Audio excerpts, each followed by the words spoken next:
Hey, it's Rick Smith. The fun begins now. We're going to go out and start looking at property together, so I'm going to give you a few pointers before we went out. First off, dress comfortably. This is not a fashion show. You don't have to impress me. Also wear comfortable shoes, specifically some type of shoe you can slip on and off easily. It's not uncommon for sellers to ask us to remove our shoes before we enter the house. Remember, it's still their house.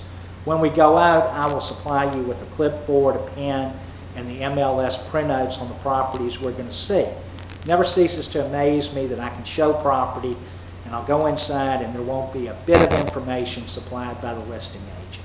So we'll at least have the MLS printouts with us. And what I want you to do with those printouts is to make really good notes on them as to what you liked and particularly what you didn't like. We can learn as much by your dislikes as by your likes. The next thing is, if you have a digital camera, bring it. If you don't have one, I'll have mine with us. I want you to take pictures of the things you like, and so that when you get home, along with the MLS printouts with your notes, you'll have pictures. You can kind of figure out what you really like and hone in on some stuff.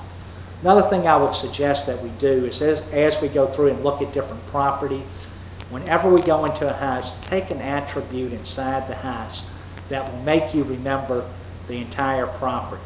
We go into a property and let's say it has purple carpet, this becomes the purple carpet house. If we go into a house and it's got a particularly hideous piece of art on the wall, then it's the hideous art on the wall house.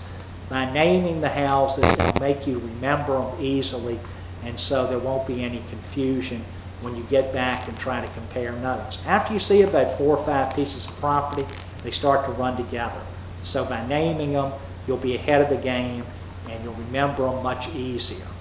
The last thing I'm going to warn you about is that there is a test at the end of the day. It's an open book test, but there is a test. Now I'll quiz you pretty hard as we go through properties as to what you like, what you dislike. It just assists me more than you in just kind of figuring out what's truly important to you. Well, that's about it. I'm really excited about us going out together, and I'll see you in a few days. Remember what I said about the shoes. Thanks.